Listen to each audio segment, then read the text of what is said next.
My father promised to introduce me to his wealthy investor friend Matthew to launch my life's work.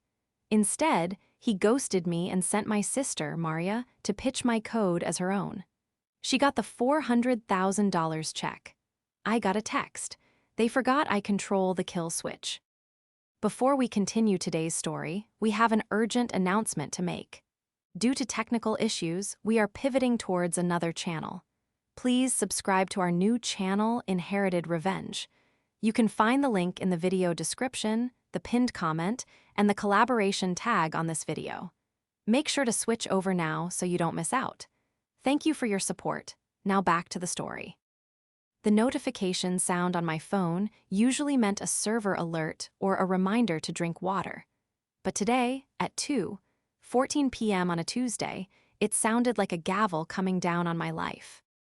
I was sitting in my car, parked 3 blocks away from the glass-paneled monstrosity that housed Matthew's venture capital firm. I had been there for 45 minutes, sweating through the blazer I had bought specifically for this meeting. My laptop bag was sitting on the passenger seat, buckled in like a child. Inside that bag was Logicore, a proprietary inventory management AI that I had spent the last 3 years building in the dark, quiet corners of my apartment while my friends got married, bought houses, and went on vacations. I checked the time again, 2:15 p.m. The meeting was supposed to be at 2:00 p.m. My father, Andrew, was supposed to meet me in the lobby at 1:45 p.m. "Just bring the tech, Emma," he had told me a week ago, his voice booming with that charismatic confidence that had charmed half the city but usually left his family with a migraine. "I've known Matthew for 20 years. You don't need to sell him. I'll do the talking. You just show him the magic." I had called him 6 times in the last half hour, straight to voicemail. I had texted him, "Dad, I'm here. Where are you? The security guy won't let me up without you." Nothing. I wiped my clammy palms on my slacks, my heart hammering a frantic rhythm against my ribs. A sickening thought began to crawl up my throat, a physical sensation of dread that tasted like metallic bile. Had he been in an accident? Was he lying in a ditch somewhere? My phone buzzed again, not a text, an Instagram notification. @Maria M has posted a new photo. My thumb hovered over the screen. Maria, my older sister, the golden child, the one who worked in brand strategy, which as far as I could tell meant she went to expensive lunches and told people to change their font colors. We hadn't spoken in 2 weeks, mostly because I had been in a coding hole, finalizing the demo for today. I tapped the notification. The image loaded, high resolution and blindingly bright. It was taken inside a conference room, a corner office with a view of the skyline, Matthew's office. I recognized the art on the walls from the website. In the center of the photo stood Matthew, the investor, looking impressed, holding a glass of champagne. Next to him, beaming with a smile that showed all her perfect, veneered teeth, was Maria. She was wearing a suit that looked suspiciously like the one I had told her I wanted to buy, and in her hand, she was holding a signed term sheet. But it was the caption that made the world stop spinning. "So proud to announce that after months of hard work, I've officially secured pre-seed funding for my new venture, Logicore. Huge thanks to Matthew for believing in my vision. Boss babe, tech founder, startup life." I stared at the screen. The words blurred, swam, and then snapped back into razor-sharp focus. My venture, my name, my code. I couldn't breathe. It felt like the air in the car had been sucked out into a vacuum. I looked at the timestamp of the post 3 minutes ago. While I was sitting in the parking lot, hyperventilating and worrying that my father was dead, my sister was upstairs in the room I was supposed to be in, selling the product I built to the man I was supposed to meet. Then the text came. It popped up over the Instagram photo, a gray banner of doom. "Dad, Emma, go home. Don't come up. We made a game-time decision. Maria just seemed more ready for the room than you. We'll discuss your equity share later. This is a win for the family." I dropped the phone. It clattered against the center console, screen up, the words glowing in the dim light of the parking garage. More ready. I didn't scream. I didn't cry. I felt a coldness wash over me, starting at my fingertips and freezing my blood as it moved toward my heart. It was the numbness of shock, the anesthesia before the surgery. He hadn't just stood me up. He had stolen my life. He had taken the 3 years of missed sleep, the anxiety attacks, the isolation, and he had handed it to Maria like a party favor because she seemed more ready. I looked at the dashboard. My hands were shaking so hard I couldn't grip the steering wheel. Win for the family, I whispered to the empty car. My voice sounded foreign, like it belonged to a ghost. I looked back at the phone. Dad was typing again. Dad, don't make a scene, Emma. Trust me on this. The betrayal wasn't just that they did it. It was that they thought so little of me, they assumed I would just take it. They thought I was just the mechanic, the grease monkey behind the curtain who would be grateful for whatever scraps they threw my way. But as I stared at Maria's smiling face on the screen, a strange, dark clarity settled over me. The panic receded, replaced by a cold, mathematical precision. They had the term sheet, they had the money, they had the investor. But there was one thing they didn't have. I reached over and patted the laptop bag. You forgot the keys, Dad, I said, my voice steady now. You forgot the keys. The drive home was a blur of red lights and honking horns that I barely registered. I felt like I was piloting a mech suit rather than driving a sedan. My body was just a vessel for the cold, hard rage that was calcifying in my chest. When I got to my apartment, a shoebox studio where my desk took up 60% of the living space, I didn't turn on the lights. I just sat in the dark, staring at the glowing monitors of my workstation. The hum of the cooling fans was the only sound in the room, a familiar lullaby that usually brought me peace. Today, it sounded like a countdown. My phone had been vibrating incessantly for the last hour. 7 missed calls from Mom, who was probably calling to congratulate me on our success, completely oblivious. 3 more texts from Andrew, none from Maria. I finally picked up the phone. I needed to hear it. I needed to hear them say it. I dialed Andrew. He answered on the second ring, his voice loud and jovial, with background noise of clinking glasses and laughter. They were celebrating. They were at lunch. Emma, he boomed, I'm glad you called. Listen, I know you're probably a little confused, but... Confused? I cut him off. My voice was quiet, dangerously level. I'm not confused, Andrew. I'm sitting in my apartment while you and Maria are drinking champagne on my dime. The background noise quieted slightly. He must have stepped away from the table. Don't call me Andrew, I'm your father, and look, you need to see the big picture here. Matthew is particular, he buys people, not just products. Maria has that charisma. She speaks the language. You know how you get when you're nervous. You stutter. You get bogged down in the technical details. We couldn't risk blowing the deal. So you gave her my company. It's not your company, Emma, he snapped, his tone shifting from jovial to sharp. It's a family endeavor. I paid for your server costs last year, didn't I? I introduced you to the network. This is a team effort. Maria is the CEO, you're the CTO. It makes sense. She handles the people, you handle the typing. You're still going to get paid. I got her to agree to give you 5%. 5%, I repeated. The number hung in the air like a bad joke. I wrote every line of code. I designed the architecture. I built the AI model. And you think I'm worth 5%. 5% of something huge is better than 100% of nothing, which is what you had this morning, he said, his voice dripping with condescension. Stop being selfish. Be happy for your sister. She's finally found her footing. She needed a win.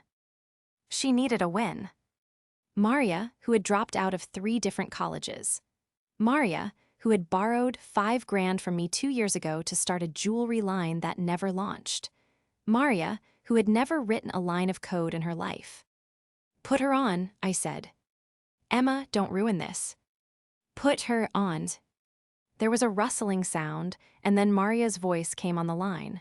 She sounded breathless, giddy. Oh my God, can you believe it? Matthew loves the concept. He thinks it's going to disrupt the entire supply chain industry. The concept, I said. You mean the software I built? Well, yeah, the software, she breezed past it. But the vision, Em, that's what he bought. We're going to be rich. Dad said you might be mad about the switch up, but honestly, it was so last minute. I barely had time to memorize the pitch deck you made. Good slides, by the way, a little dry, but I spiced them up. You pitched my deck. Our deck, she corrected. Anyway, we're going to need to start the beta testing next week. Matthew wants to see the live data integration at the launch party on Friday. So, I need you to send over the login credentials for the admin panel and the source files. Matthew's due diligence team wants to review the IP ownership, so we just need to transfer the copyright to the new LLC Dad set up. I closed my eyes. They really thought it was that simple. They thought the tech was just a file you emailed, like a Word document. They didn't understand that Logicore. E wasn't just a program. It was a living ecosystem that required constant maintenance, and more importantly, it was encrypted with a handshake protocol that only verified against my biometric signature. You need the login credentials, I said softly. Yeah, just text them to me. Oh, and M, maybe clean up the interface a bit before Friday. Matthew said the UI looked a little utilitarian. Make it pop. I looked at my monitors. I looked at the 3 years of coffee stains on my desk. I looked at the picture of the three of us from 10 years ago before I realized that in this family, I was the fuel and they were the fire. Sure, Maria, I said. I'll get right on that. Thanks, sweetie, you're the best, see. Teamwork. She hung up. I sat there for a long time, the silence of the room wrapping around me. They thought they had won. They thought they had extracted the gold and left the mine. But they had forgotten one crucial thing. Logicore wasn't hosted on a cloud server they had access to. It was hosted on a decentralized private cluster that I paid for. And the product they pitched, it was a demo version, a shell.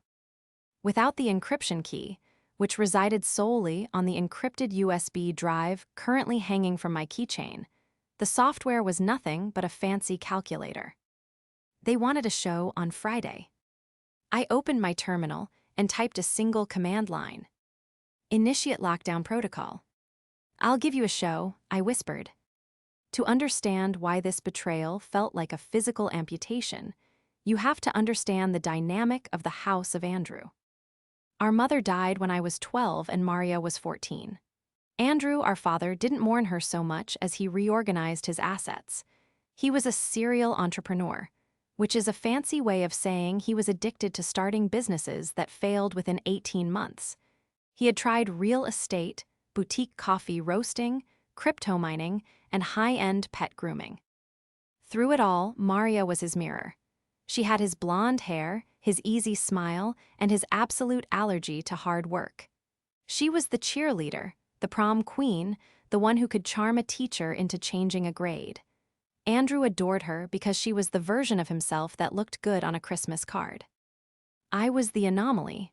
Dark hair, quiet, obsessed with how things worked. While Maria was out at parties, I was taking apart the toaster to see the heating element. When I taught myself Python at 16, Andrew asked if I could use it to hack his competitors. When I said no, he lost interest. I became the utility player in their lives. When Andrew's coffee shop website crashed, Emma fixed it. When Maria needed a 20-page paper on sociology for her sophomore year, Emma wrote it. I did it because I wanted their approval. I wanted Andrew to look at me the way he looked at Maria, like I was a prize. But I was never the prize. I was the maintenance crew. The resentment had been building like sediment in a pipe for years, but Logicore was supposed to be my exit ticket. It was my idea. I had come up with it while working a miserable logistics job during college, watching trucks leave half empty because of inefficient routing. I spent 3 years building it. I burned through my savings. I ate ramen. I skipped holidays. When I finished the beta, I went to Andrew. Not for money, but for a connection. He had always bragged about his college roommate, Matthew, who had become a big-shot VC. "Dad," I had said, showing him the dashboard on my laptop. "This works. It actually works. If I can just get 5 minutes with Matthew." I remembered the look in his eyes. It wasn't pride. It was calculation. He looked at my software the way a wolf looks at a wounded deer, as an opportunity. "I can make that happen, Emma," he had said, putting a hand on my shoulder. "But you have to let me guide you. These investors, they eat people like you alive. You're too honest, you need polish." I thought he meant he wanted to coach me. I didn't realize he meant he wanted to replace me. Now looking back, the signs were all there. 2 weeks ago, Andrew had started asking weird questions. "Where is the source code actually stored, Emma? Is it on GitHub? Is it safe?" "It's on a private server, Dad. It's safe." "And the IP? Have you filed the patents yet?" "I have the provisional patent filed. The full filing is expensive. I was waiting for funding." Good, smart girl. He wasn't checking on my security. He was checking for vulnerabilities. He wanted to know if the theft would be clean. And Maria, she had been surprisingly interested in my boring computer stuff lately, asking to see the slide deck, asking me to explain the USB, unique selling proposition, over and over again until she could recite it. "I just want to understand what my little sister does," she had chirped, sitting on my couch, drinking my wine. She was studying, she was rehearsing. They had planned this. This wasn't a me-time decision, like Andrew claimed in his text. This was a premeditated coup. The most dangerous thing about Andrew wasn't his malice, it was his delusion. He genuinely believed that he was helping. In his twisted mind, giving the company to Maria was the smart business move, and giving me 5% was generous. He saw me as a resource to be managed, not a human being to be respected. And Maria, she was worse. She believed she deserved it. She believed that her ability to sell the idea was just as valuable, no, more valuable, than the ability to create it. She looked at my 3 years of blood, sweat, and code, and she saw a stepping stone for her personal brand. I looked at the clock. It was 6:00 p.m. The launch party was in 3 days. They expected me to roll over. They expected me to send the credentials, fix the UI, and fade into the background like I always did. I reached into my desk drawer and pulled out a fresh hard drive. I wasn't going to fade. I was going to burn brightly, blindingly, and violently. I picked up my phone and typed a reply to Maria. "Me, congrats, sis. You guys are right. You're the CEO. I'll send over the credentials tonight. I'm just happy to be part of the team." I hit send. Let them think they won. Let them build the stage. Let them invite the audience. Because when they flipped the switch on Friday, they weren't going to get a product launch. They were going to get a lesson in ownership. The next morning, I woke up with a clarity that usually only comes after a fever breaks. The crushing weight of betrayal was still there, sitting on my chest like a granite slab, but it was no longer paralyzing. It was fuel. I had sent Maria the credentials late last night. Of course, I hadn't sent her the actual admin keys.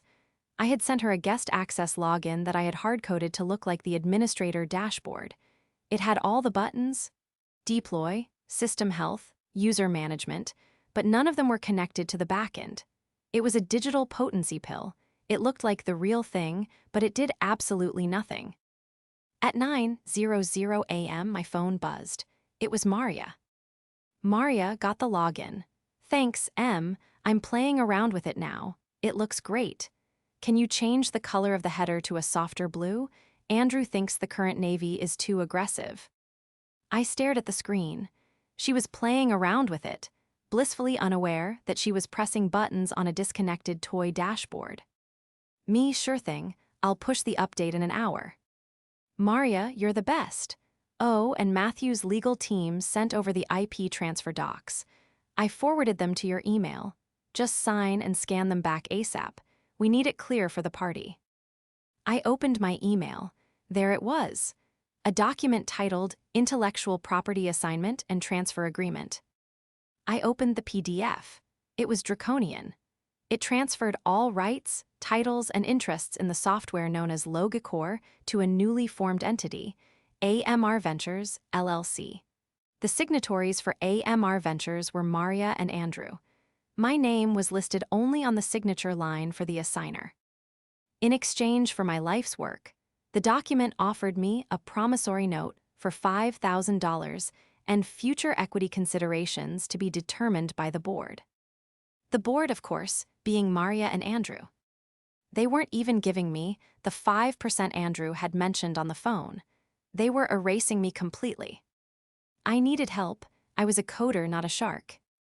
I called the only person I knew who understood the Shark Tank, Sarah. We had gone to college together. While I dropped out of the social scene to code, she had gone to law school and was now a junior associate at a firm that specialized in IP litigation. "Buy me coffee," she said when I called, "and tell me everything." We met at a dive bar across town, far away from the polished glass of the financial district. I laid it all out: the meeting, the Instagram post, the locked server, the sham contract. Sarah listened, her eyes narrowing behind her glasses. She didn't interrupt until I finished explaining the credentials I had sent Maria. "So," she said, leaning back, "let me get this straight. They have a term sheet based on a demo they can't actually run, and they need you to sign over the IP before Friday so they can legally accept the money." "Exactly. The term sheet is contingent on IP verification." "And you haven't signed this." She tapped the printout of the contract I had brought. "Hell no." Sarah smiled. It wasn't a nice smile. It was the smile of a predator seeing a wounded gazelle. "Okay, Emma, here's what we're going to do. Do not sign that. But don't tell them you're not signing it. Delay, say your printer is broken, say you're having it notarized. Stall until the party." "Why?" "Because right now, if you refuse, they might cancel the party. They might try to spin a story to Matthew that you're a disgruntled employee holding the code hostage. We need them to commit to the Frau. Publicly. We need them to stand on that stage, in front of witnesses, and claim they own something they don't." And then, Sarah said, tapping her finger on the table, "we prove they don't. Do you have proof of creation?" I pulled out my laptop. I have the Git logs dating back 3 years. I have the provisional patent filing from 6 months ago in my name. I have emails to Andrew from last year where I explain the architecture to him because he didn't understand it. "Perfect," Sarah said. "Here's the plan. You're going to draft a counter document. A consulting agreement. Hide it in a stack of technical specs you send them. Make it look boring. But in the fine print, state that you retain 100% ownership of the IP until a payment of $400,000 is made. If they sign that without reading it, which they will because they're arrogant, you have them on the hook for the full investment amount." "They'll never sign it," I said. "They will if you package it right," Sarah said. "Tell them it's a standard technical compliance form that Matthew's team needs for the server security. Andrew won't read it. He doesn't know what a server is." I felt a spark of hope. It was risky, but it was better than being a victim. "One more thing," Sarah said, her voice dropping.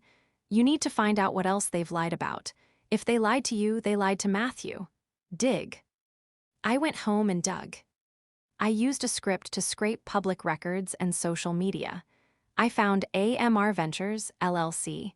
It had been registered 3 weeks ago. 3 weeks.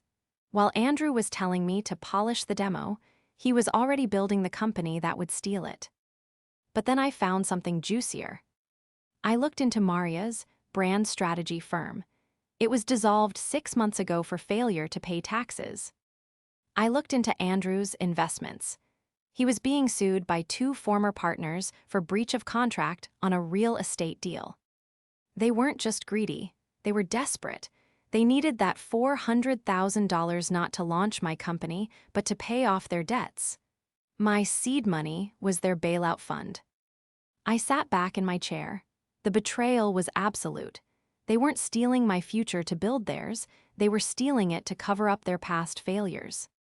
My phone buzzed. "Andrew, Emma, where is the signed IP transfer?" Matthew's lawyers are asking. Don't make me come over there. I typed back, my fingers flying. Me, sorry dad, printer jammed, I'm going to Kinko's in the morning. Also, I'm sending over a technical compliance form. It's just server specs for the security audit. Matthew's tech guy will need it to verify the encryption. Can you just sign off on it so I can attach it to the transfer? It's just technical jargon. 5 minutes later. Andrew, fine, send it. I drafted the document. I buried the ownership clause on page 4, paragraph 12, sandwiched between server latency protocols and data redundancy standards. Clause 12.4. The undersigned acknowledges that all intellectual property, source code, and algorithmic structures remain the sole property of the developer Emma, until a transfer fee of $400,000 USD is remitted in full. Failure to remit payment renders any usage of the software as unauthorized and subject to immediate termination. I sent it. 10 minutes later, I got a notification. Document signed by Andrew R. He hadn't read a word. I had the trap. Now I just needed them to walk into it. Thursday, one day before the launch. The pressure was mounting. Maria had called me 3 times to ask how to make the AI run faster for the demo. I told her I was optimizing the backend and that it would be lightning fast by Friday. I decided to go to the venue. The launch was being held at a rented event space downtown, a trendy, industrial chic warehouse with exposed brick and skylights. Andrew had clearly spent a chunk of his own dwindling cash on the deposit to impress Matthew. I wasn't invited, obviously, but I walked in through the catering entrance wearing a black hoodie and carrying a clipboard. No one stopped me. I found Andrew and Maria near the stage, arguing. The catering bill is how much? Andrew was hissing, his face red. It has to be high-end, Dad, Maria shot back. Matthew is bringing his partners. We need to look successful to be successful. We don't have the money yet, Maria. If the funds don't clear by Monday, the check for this place bounces. They'll clear. Emma sent the IP docs this morning. I saw the email. I stepped out from behind a stack of chairs. Actually, I said, my voice echoing slightly in the empty hall, I didn't send the IP docs. I sent a corrupted PDF. I'm sure you noticed. They both whipped around. Andrew's face went from red to pale. Maria looked like a deer caught in headlights if the deer was wearing Laubautins. Emma, Andrew said, his voice dropping to a dangerous growl. What are you doing here? I came to see where my money is being spent, I said, walking toward her. Them, I didn't feel small anymore. I felt tall. Nice venue, a bit pricey for a company that doesn't own its own product. We own it, Maria snapped, stepping forward. She tried to muster her usual dominance, but her eyes darted nervously. You built it for us. You were an employee. That's how it works. I was never an employee, Maria. I never signed a contract. I never received a paycheck. I was a freelancer working on spec. And since the client, you hasn't paid, the product belongs to me. Andrew stepped between us. He put on his reasonable dad face, the one he used right before he screwed someone over. Emma, stop this. You're being emotional. We're a family. We're doing this for us. Once the company takes off, you'll be taken care of. I promise. Like you promised to introduce me to Matthew, I asked. Like you promised to help me. I did help you, Andrew shouted, his control slipping. I gave you the idea. I told you logistics was the future. You told me to do something with computers, I laughed. It was a dry, humorless sound. I built the brain, Andrew. You just want to wear the skin. I pulled out my phone. I know about the debts, Dad. I know about the lawsuit. I know Maria's branding firm went under. You need Matthew's money to pay off your mistakes. This isn't about my success. It's about your survival. The silence that followed was heavy. Andrew looked like I had slapped him. Maria looked terrified. You won't say anything, Andrew said, his voice trembling with suppressed rage. Because if you do, you destroy your sister. Do you want that? Do you want to be the reason she fails? She's already failed, Dad, I said. She's pitching a product she doesn't understand to an investor she's lying to. Failure is already baked in. The only question is whether I go down with the ship. If you ruin this, Maria hissed, her face twisting into something ugly, I will never forgive you. I will tell everyone you're crazy. I'll tell them you stole the code from me. Go ahead, I said. Tell them.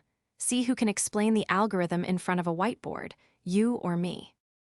I turned to leave. Emma, Andrew yelled. If you don't sign those papers by tomorrow morning, you are out of this family. I mean it. No inheritance. No contact. You're dead to us. I stopped at the door.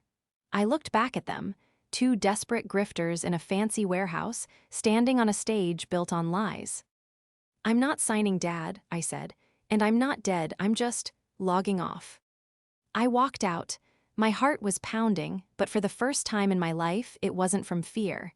It was from adrenaline. They were scared. They knew I had the leverage. But they still didn't think I would actually do it. They banked on my guilt. They banked on family. They were wrong. Friday morning, the day of the launch party. The text messages started at 6:00 a.m. Andrew, Emma, please be reasonable. We can renegotiate. 10%, just sign the transfer. Maria, I'm sorry, I yelled. I'm just so stressed. Please, Em, I need this. Don't do this to me. Andrew, if you don't send the signed docs by noon, I'm calling the police.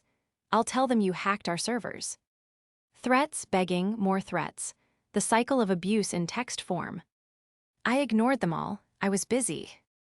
I had taken the day off from my day job, which I still had, because Logicor hadn't paid me a dime. I sat in my apartment with Sarah, who had come over with bagels and a terrifyingly organized binder. Okay, Sarah said, sipping her coffee.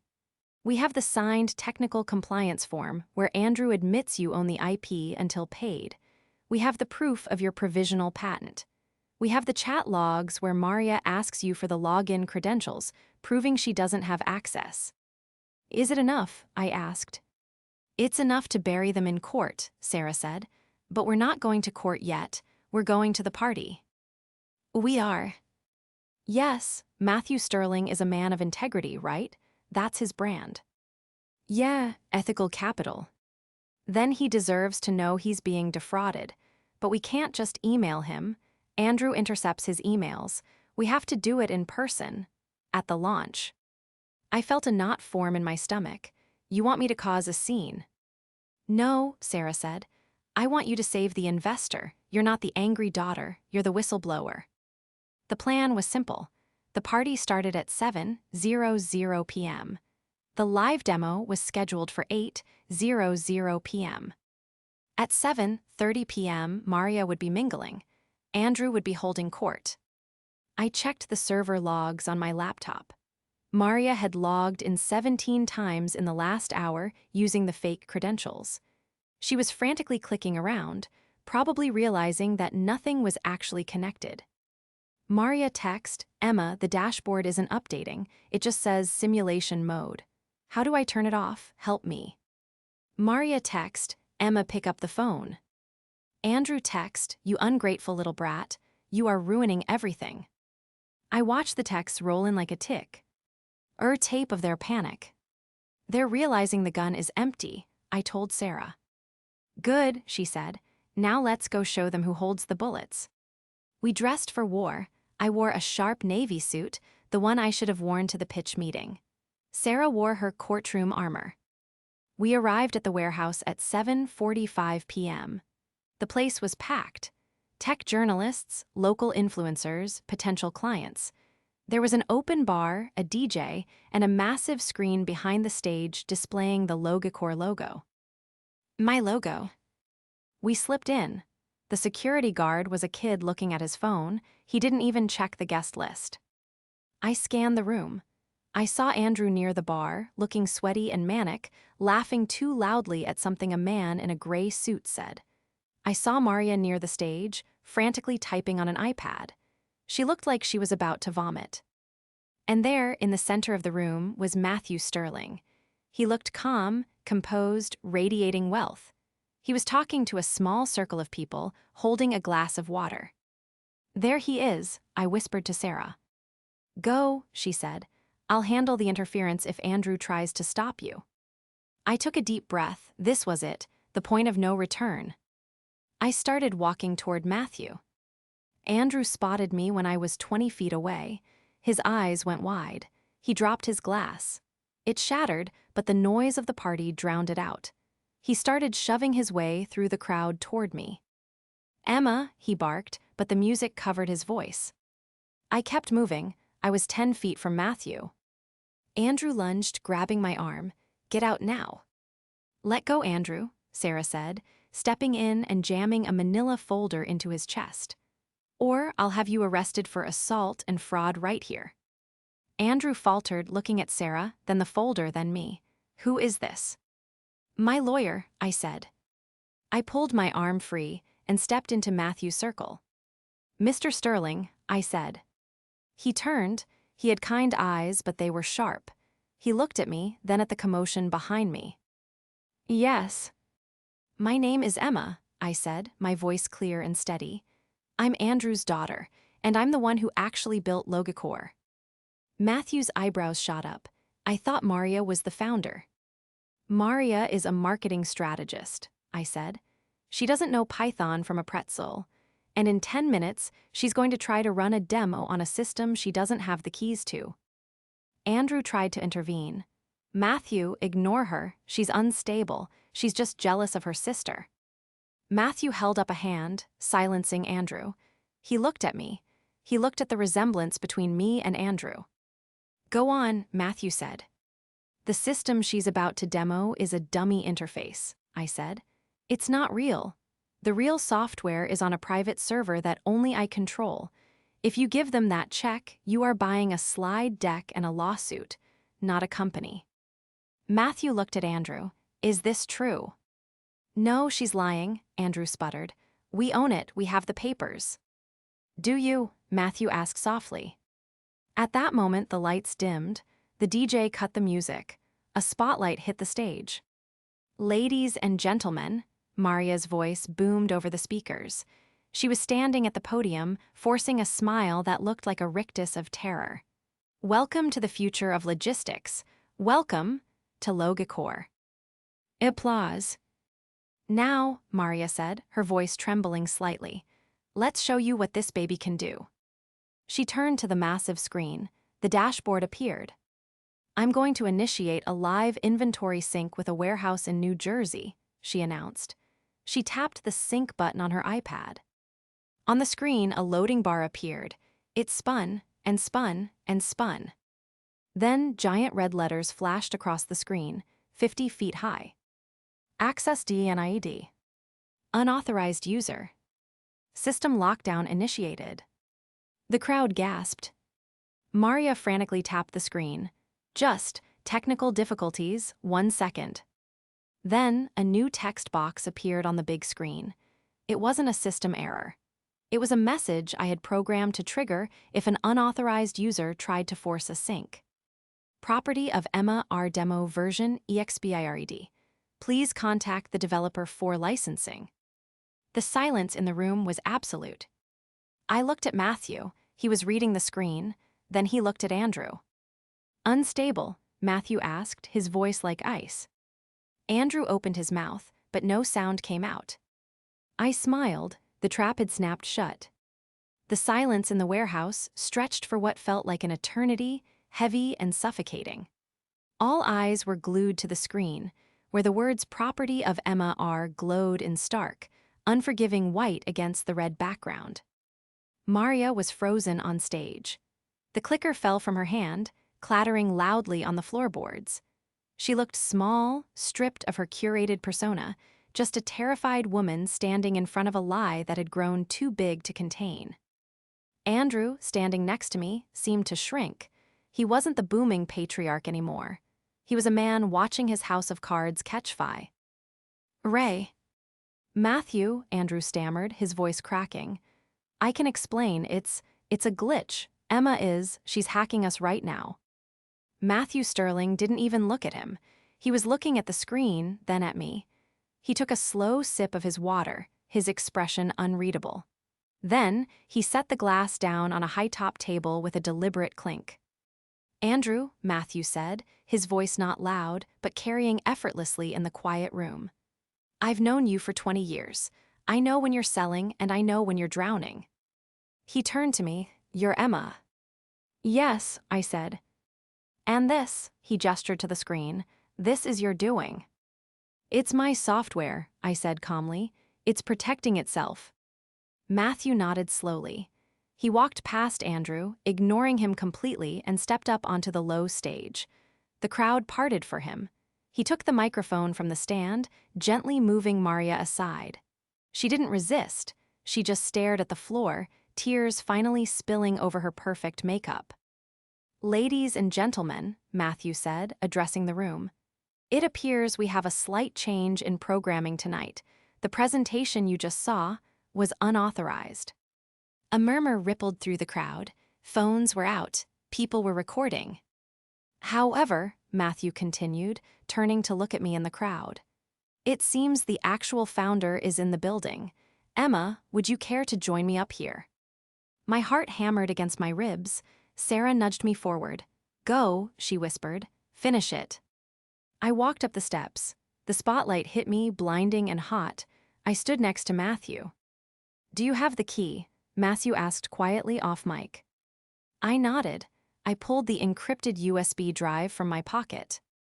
"Show them," he said. I walked over to the laptop connected to the projector. I unplugged Maria's iPad and plugged in my drive. I typed in my biometric key. The screen flickered. The red warning vanished. In its place, the real Logicore dashboard appeared, sleek, dark mode, pulsating with live data streams. It wasn't the static simulation Maria had. It was alive. "This is Logicore," I said into the microphone. My voice shook for a second, then steadied. I knew this code. This was my home. It's a heuristic learning model for supply chain optimization. What you're seeing right now is a live feed of the port of Los Angeles traffic data, which I'm using as a benchmark. I ran a query. The system instantly optimized a theoretical route, saving 14% on fuel costs. The numbers crunched in real time on the screen. The tech crowd in the room murmured in appreciation. This was real. This was magic. I looked down at Andrew. He was pale, sweating profusely. He tried to step forward to say something, but two of Matthew's security detail quietly stepped in front of him. "This software," I continued, looking directly at my father, "was built over 3 years of sleepless nights. It wasn't built by a brand strategy firm. It wasn't built by a venture capitalist. It was built by an engineer, and it is not for sale to thieves." I unplugged the drive. The screen went black. "Thank you," I said. I walked off the stage. Matthew followed me down. He stopped in front of Andrew. "The deal is dead, Andrew," Matthew said.